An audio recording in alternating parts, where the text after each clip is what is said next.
Polusi industri menghancurkan lapisan ozon sehingga membuat bumi terpapar radiasi ultraviolet. Kini bumi dilindungi oleh perisai elektromagnetik yang disebut The Shield. Setelah 25 tahun, sekelompok orang percaya bahwa Shield sudah tidak dibutuhkan lagi karena lapisan ozon telah kembali. Namun siapa yang berani memastikan hal itu?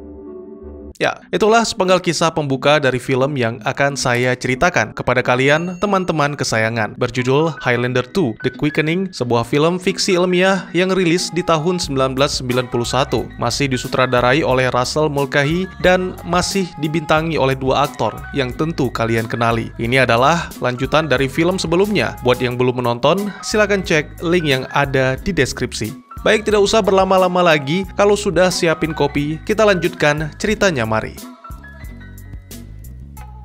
Film dimulai dengan menampilkan sebuah pertunjukan, kali ini bukan gulat profesional, melainkan pertunjukan opera. Sama seperti film sebelumnya, semua penonton dibuat kagum dengan pertunjukan tersebut, kecuali tokoh utama kita, Connor MacLeod. Terdengar bisikan-bisikan yang memaksa Connor untuk kembali mengingat masa lalu, masa di mana dia tergabung di dalam kelompok perlawanan atau resistance di planet asalnya, Zaius. Salah satu di antara mereka adalah seorang sahabat lama yang sangat dihormati, yaitu Ramirez. Pria itu menolak menjadi pemimpin karena ada orang lain yang lebih pantas dengan visi misi jelas. Let him show himself. Yes, you. Misi pertama Connor adalah menghabisi Katana, seorang jenderal jahat yang memegang kepemimpinan atas planet tersebut. Tak lama setelah pengangkatan Connor, Jenderal Katana bersama pasukannya langsung menyerang dan berhasil melumpuhkan hampir seluruh anggota kelompok perlawanan.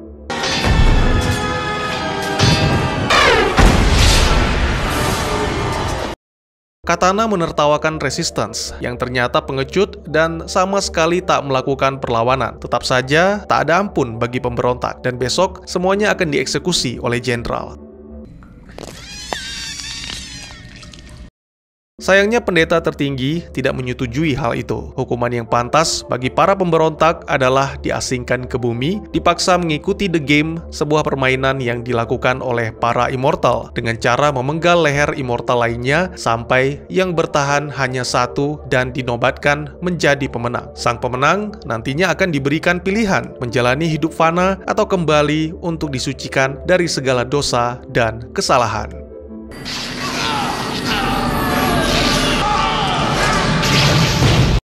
Itulah yang menjelaskan mengapa Connor terlihat sangat tua. Dia kembali dibangunkan oleh seorang petugas ketika pertunjukan opera telah selesai.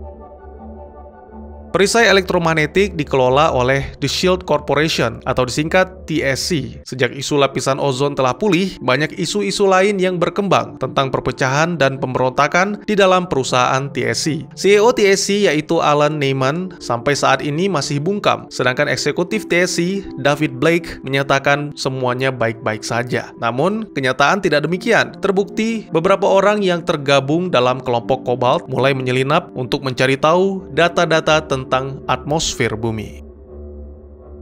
Louis Marcus, mantan karyawan TSC, adalah pendiri sekaligus pemimpin Cobalt yang dianggap sebagai kelompok teroris. Wanita itu yakin bahwa TSC telah memodifikasi data tentang lapisan ozon dan radiasi. Oleh karena itu, dia berusaha menemui Connor di sebuah bar.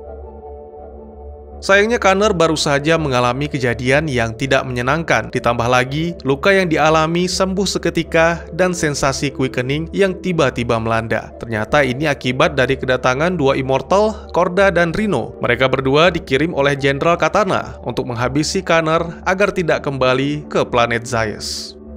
Find him for me. Kill him. Meskipun tidak mengenal dua cucungu berpenampilan aneh itu, tapi Connor harus tetap bertarung demi bertahan hidup sampai ajal, serta melindungi pengetahuan yang dimilikinya.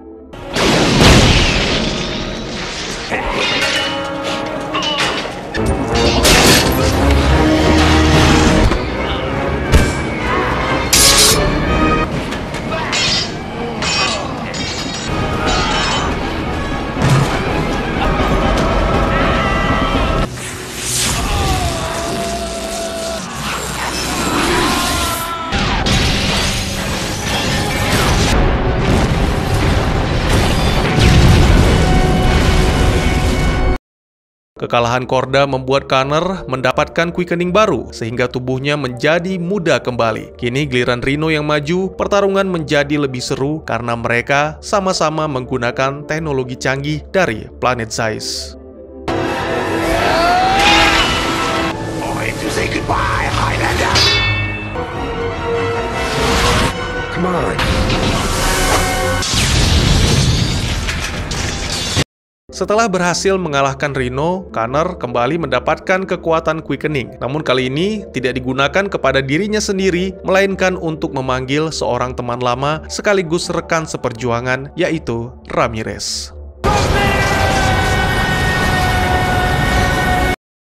Mengetahui bahwa Louis menyaksikan seluruh kejadian, tidak ada pilihan bagi Connor selain mengaku. Pria itu juga menjelaskan tentang keabadiannya yang hanya berlaku di planet Zeiss, sedangkan di bumi dia harus membunuh kaumnya sendiri yang disebut immortal untuk mendapatkan keabadian. Selain itu, mereka juga membicarakan tentang langit biru yang begitu indah di masa lalu, serta rencana Louis yang hanya bisa dibantu oleh Connor sebagai salah satu pencipta The Shield. Di Skotlandia, Ramirez seketika muncul setelah kilatan di tengah-tengah pertunjukan drama. Sempat terjadi kesalahpahaman, namun beruntung situasi bisa dikondisikan, sehingga penonton pun memberikan tepuk tangan. Keesokan harinya, setelah puas menikmati beberapa teknologi baru di bumi, Ramirez langsung menghampiri sebuah toko, menukarkan antingnya dengan setelan jas yang harus diselesaikan dalam beberapa jam.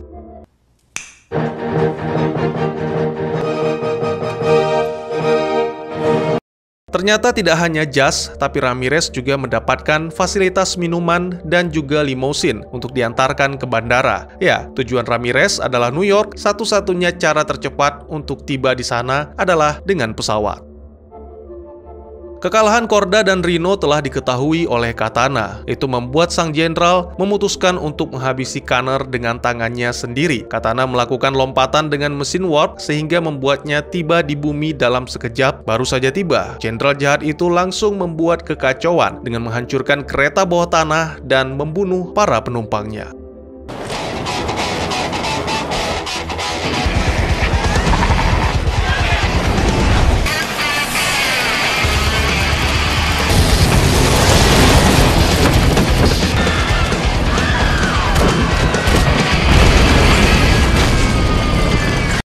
Kembali ke Connor yang kini mendatangi teman lama, yaitu Alan Neyman, CEO TSC. Kedatangan Connor benar-benar membuat Alan terkejut, apalagi melihat wajah Connor yang awet muda. Tak ada bedanya dengan 25 tahun yang lalu ketika mereka pertama kali meluncurkan The Shield.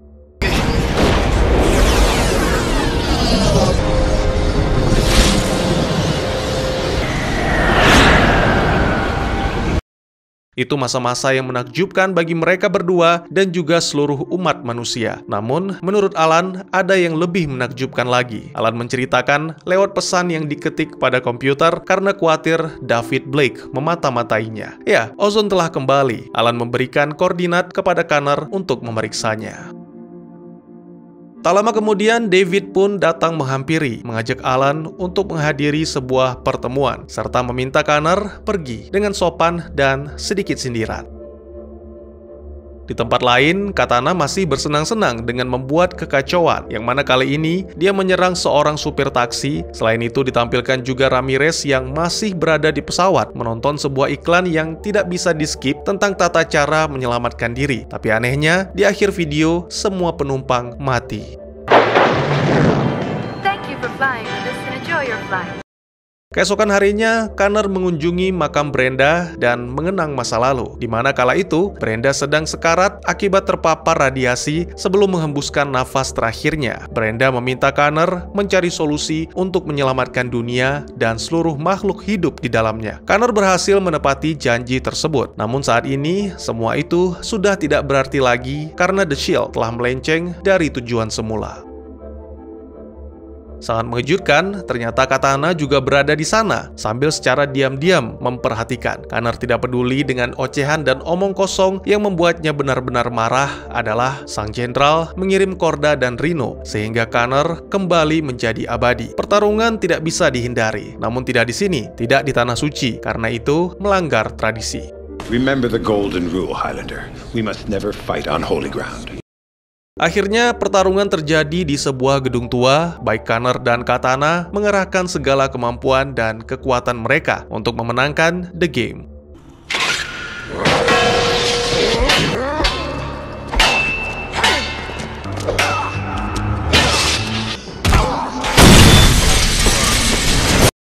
Sangat disayangkan, kehidupan damai membuat tubuh Connor menjadi kaku sehingga berhasil dikalahkan oleh Katana. Namun sang jenderal masih memberikan kesempatan agar Connor bisa mempersiapkan diri untuk pertarungan yang sebenarnya.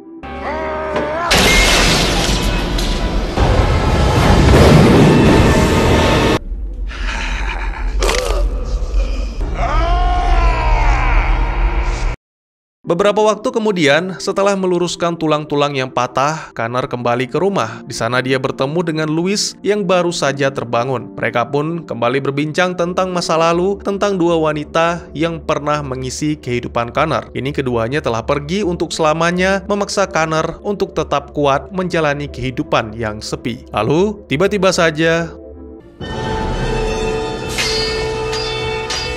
Greetings, Highlander. You cold?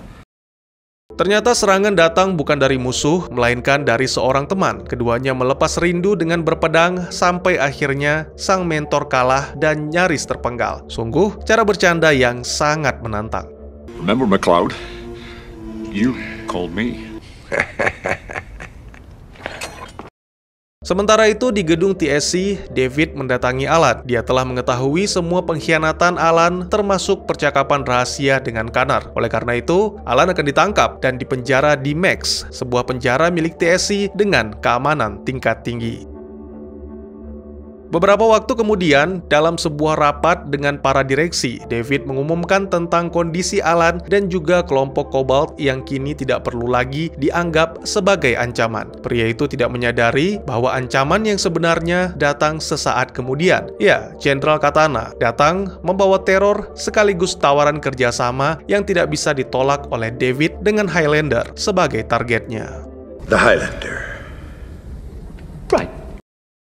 Sang Highlander sendiri sedang menjelaskan situasi dan kondisi. Itu membuat Ramirez bingung. Mungkin saja takdir yang telah ditentukan jauh lebih baik karena bisa memusnahkan seluruh kejahatan di muka bumi, sama halnya seperti banjir Nuh. Connor tidak punya waktu untuk berdebat. Yang mereka butuhkan adalah melengkapi koordinat dari Alan agar bisa menuju ke titik yang tidak dilindungi perisai. Kini sang CEO berada di Max. Oleh karena itu, inilah saatnya bagi Connor dan Ramirez untuk beraksi.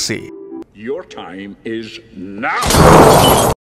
Meskipun tidak bisa mati, namun kerahasiaan akan kaum immortal harus tetap terjaga. Oleh karena itu, Connor dan Ramirez menyelinap dengan berpura-pura mati tertembak, sedangkan Louis berpura-pura menjadi korban penculikan. Siasat tersebut benar-benar membuat mereka berhasil masuk dengan 108 peluru bersarang di tubuh Connor dan 112 untuk Ramirez.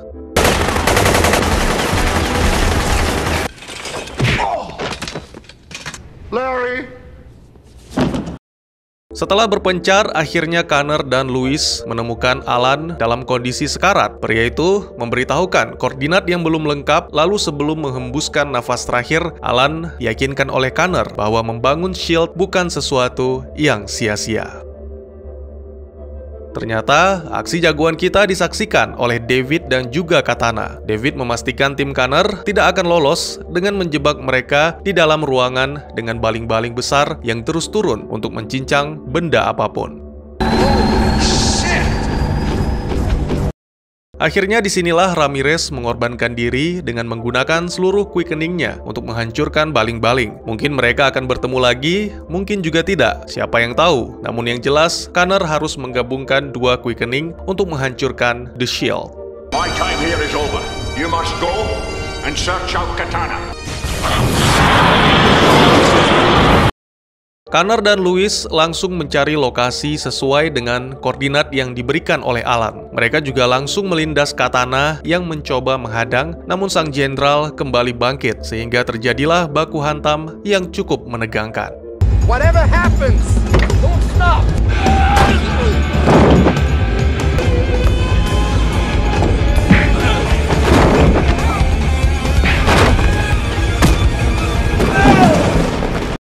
Setelah menjatuhkan Katana, Connor dan Louis kembali melanjutkan perjalanan. Beberapa jam kemudian, mereka pun tiba di wilayah terlarang TSC karena perisai elektromagnetik yang tidak stabil. Namun meskipun berbahaya, tempat itulah yang menjadi bukti nyata bahwa lapisan ozon telah pulih dan kehidupan manusia akan kembali normal. The shield's got to come down. Sementara itu, David yang merasa panik tidak bisa menerima kegagalan Jenderal Katana. Pria itu terus mengoceh sehingga membuat Katana menjadi kesal dan akhirnya David pun dilempar keluar gedung.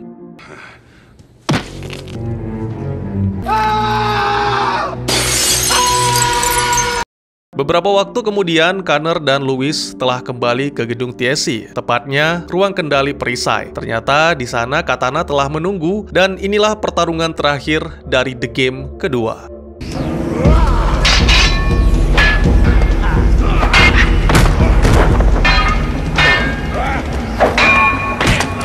Dengan semangat dan tekad yang kuat, akhirnya Connor berhasil mengalahkan sang pemimpin jahat. Dengan begitu, Connor mendapatkan quickening milik Katana yang digunakan untuk menghancurkan perisai. There can be only one.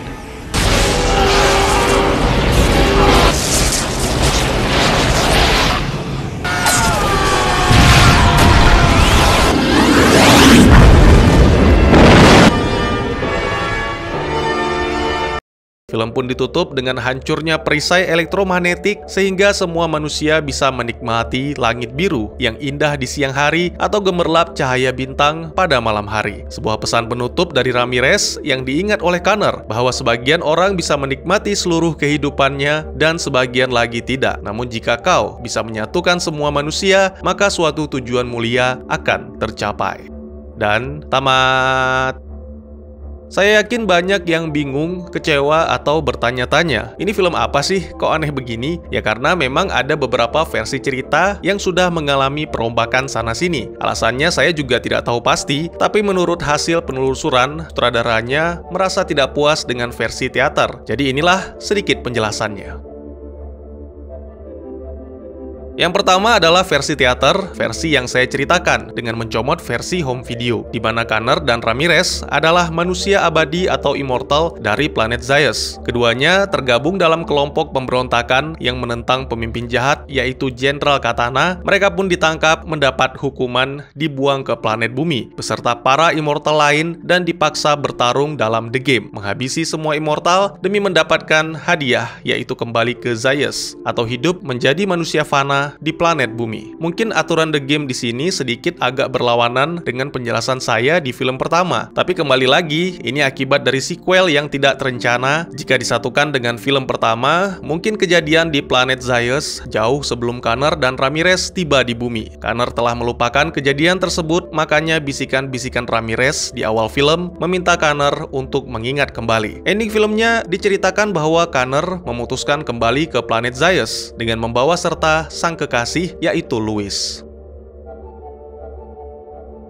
Untuk versi home video, semuanya sama saja. Yang membedakan adalah Connor dan Ramirez diasingkan atau dibuang ke masa depan, sedangkan asal-muasalnya sama sekali tidak dijelaskan dan sama sekali tidak ada keterangan tentang planet Zaius. Jadinya tidak jelas dan seperti mengambang tak tentu arah. Makanya saya lebih memilih menceritakan versi teater. Endingnya juga tidak jelas, cuma diperlihatkan Connor dan Louis bersama-sama menatap bintang paling terang yang sepertinya adalah lokasi planet Zaius.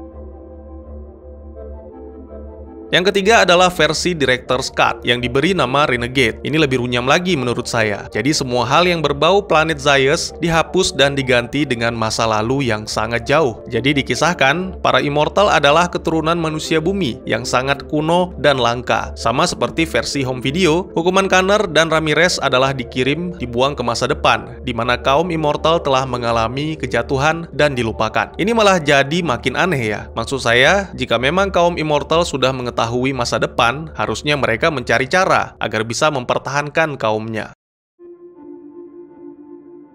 Selain ketiga versi yang saya jelaskan, ada alternative ending yang umumnya dikenal dengan The Fairy Tale Ending. Ini hanya ditampilkan di beberapa teater Eropa, jadi kisah di akhir ceritanya ditampilkan Connor secara ajaib kembali ke planet Zaius dengan membawa Louis bersamanya. Sepasang kekasih ini berpelukan dan menjadi garis-garis cahaya yang mungkin bisa dibilang melakukan warp. Nggak jelas bang, ngawur filmnya bang, Iya sama, saya juga kecewa dan sangat menyayangkan. Padahal ini konsepnya sudah bagus banget. Dan alangkah lebih baik jika segera diakhiri sampai di film kedua saja. Karena semuanya sudah sangat jelas, dunia dan umat manusia terselamatkan, the game selesai, dan tokoh utama kembali ke planet asal untuk memulai kehidupan baru bersama sang kekasih atau mungkin menjadi pemimpin sehingga membuat Zaius aman dan damai. Ya, mungkin agak kurang jelas karena memang tidak dijelaskan secara detail tentang permasalahan di film ini. Jadi ceritanya, setelah mengalahkan The Kurgan di tahun 1985 dan mendapatkan quickening terakhir dari The Game atau saat itu namanya The Gathering, Connor tidak hanya memperoleh kekuatan dan pengetahuan, tapi juga kemampuan untuk mendengar pikiran dan emosi orang lain di seluruh dunia. Connor bersumpah akan menggunakan kemampuan tersebut untuk membantu umat manusia, dan ketika Brenda meninggal akibat radiasi di tahun 1994, sang Highlander menjalankan sumpah tersebut untuk mengakhiri pemanasan global demi menyelamatkan bumi.